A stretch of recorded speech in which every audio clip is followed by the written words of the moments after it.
मैं बोरो भाषा में बोल रहा हूं। बिसोरसो सार नोंथाङा जोंनि बर' रावखौ रायजो सभायाव रायलायबाय आरो बिनि उनावहाय बुंनानै होबाय कि 2000 सिगांनिफ्रायनो जोंनि बे बर' रावखौबो बाहायजादों आरो इनडाइरेक्टलि बुंबाय कि जोंनि बर' रावाबो गोबां इम्पोर्टेन्ट आरो बे बाहायजानाय भारताव गोबां पुराना राव स' नोंथांनि थाखाय थेंक इउ स' माच नोंथाङा माखासे समाव बिराद मोजां खामानि मानगोनां डिपुटि चेयारमेन जोंनि जि हादोरगिरिनि बिबुंथि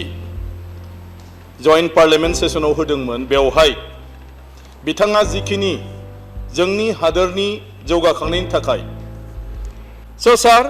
मैं बोरो भाषा में बोल रहा हूं। ये हमारे भारत के सबसे बहुत पुरानी भाषाओं में से एक भाषा है। ये आसाम में ज्यादातर बोले जाता है, नेपाल में भी बोले जाते हैं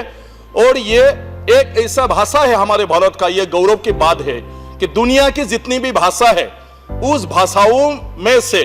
ये एक ऐसे भाषा है कि किसी भी चीज को बताने के लिए और किसी भी तरह का किसी भी देखना महसूस करना इसको बताने के लिए इस भाषा में सबसे भी ज्यादा शब्दों है। तो इसे एक बहुत रिच भाषा है, लेकिन इस भाषा को हम आज तक क्या है किसी को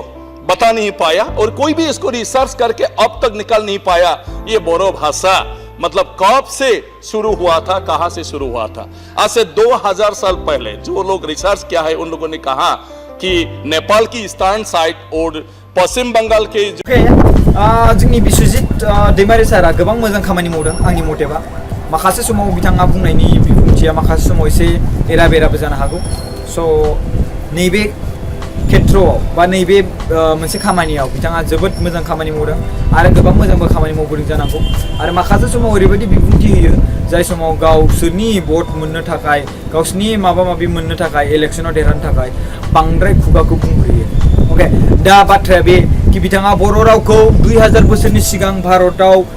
भारतनि सिङाव थानाय समावनो बाहायजाबाय थानायमोन बा बेयावनो जोंनि आसाम साइड बा वेस्ट बेंगल कलकाता अबेबा साइडआव बांलादेश साइड बायदिसिना बेफोरबायदि साइडआव जोंनि बर' रावा बाहायजादोंमोन। मीन्स जोंनि बर' रावा कि बिराद गोबां पुराना 2000 बोसोर साननानै नाय। अब्ला बै समाव संस्कृत बायदिसिना बिसोरजों लोगोसे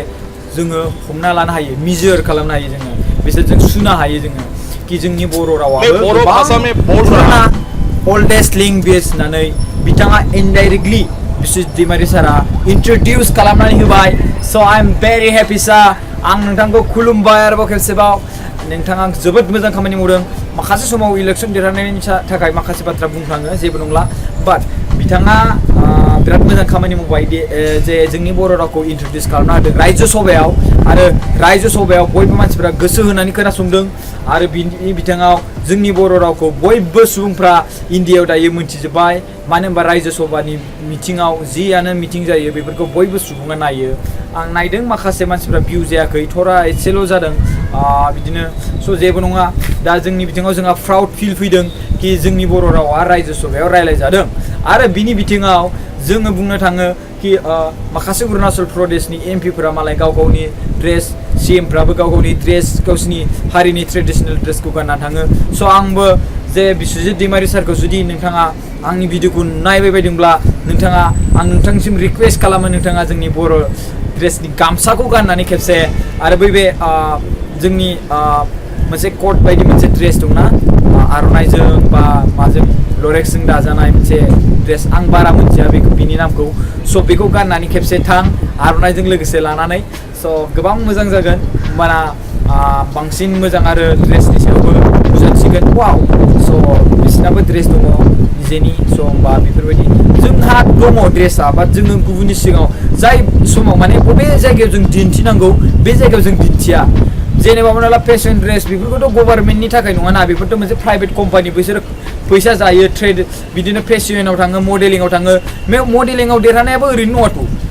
फैसा रेजिस्ट्रेसन खालामनांगौ 2000 3000 1000 गाहाम 3-4 गाहाम थांदो जाहैदो लोंहैदो नङा होमबा। देरहाबासो जाय मानसि देरहाबाय, सेकेन्ड थार्ड देरहाबाय बिसोरखौ लाना थांगोन मेनाव। बिसोरखौथ' 2000 3000 माखासेनिफ्राय लाखानाय दं फिस, बैसोरखौनो कालेक्ट खालामनाय बिसोरनो जाबाय। स' ओंखायनो बेफोरथ' प्राइभेटसो नङा होमबा। जायो फेमास जायो बेफोरजोंबो, नोंनि थाखायल'सो फेमास जागोन। बाट हारिनि थाखाय फेमास खालामनो थाखायबा जोङो जाय जायगायाव दिन्थिनांगौ बे जायगायाव दिन्थिनांगौ। जेरै जों हमना ला रायजो सभायाव जों गाव गावनि हारिनि ड्रेसखौ गाननानै जिरायहैनो हायो खेबसेल'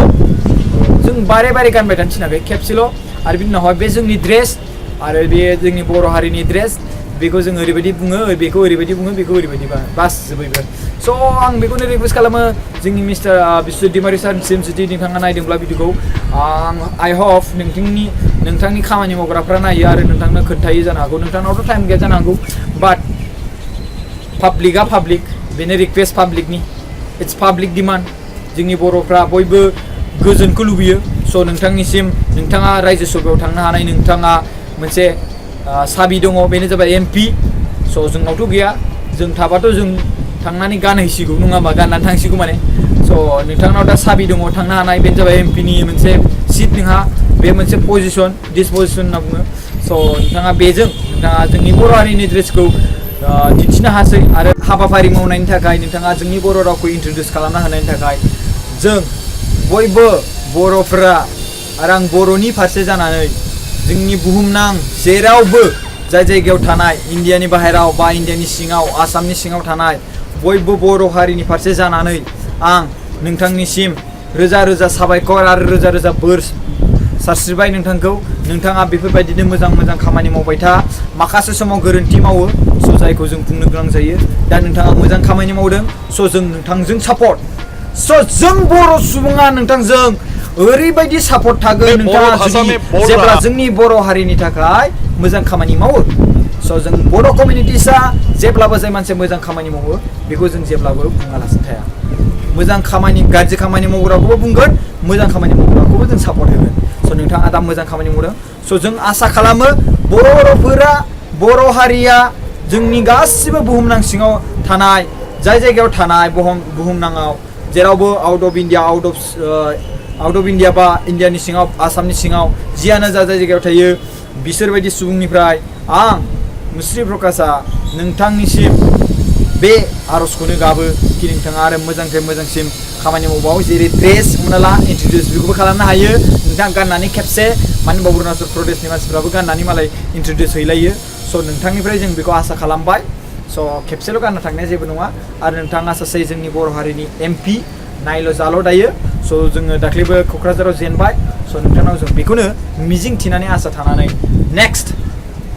रायजो सभायाव जुदि नोंथाङा थाङोब्ला बेबायदि हाबाफारि मावबावगोन जों बेखौनो आसा थाबाय स' नोंथाङा जुदि बेफोरबायदि खामानि मावबाय थायोब्ला निस्सय जोङो 2020 मायथाइयाव जोङो मिस्टार हाग्रामा महिलारियानो सिफ जाफिनगोन गाइस आंनि मुङा मिस्टार प्रकाश नार्जारि नोंथांमोना नायदों गेम सेटआप चेनेल आरो नोंथांमोना आंखौ मोजां मोनोब्ला लाइक अके स' बिदिनो मोजाङै सावरायलायबाय थागोन मोगा मोगि जाबाय थागोन सम मोनब्लानो स' नोंथांमोना जेसेबांखिनि सापर्ट होनो बिनि थाखाय थेंक इउ स' माच नोंथांमोनजों लोगो मोननो नोंथांमोननि कमेन्ट्स फरायनो गोबां मोजां मोनो आं स' लाभ इउ गाइस बाय बाय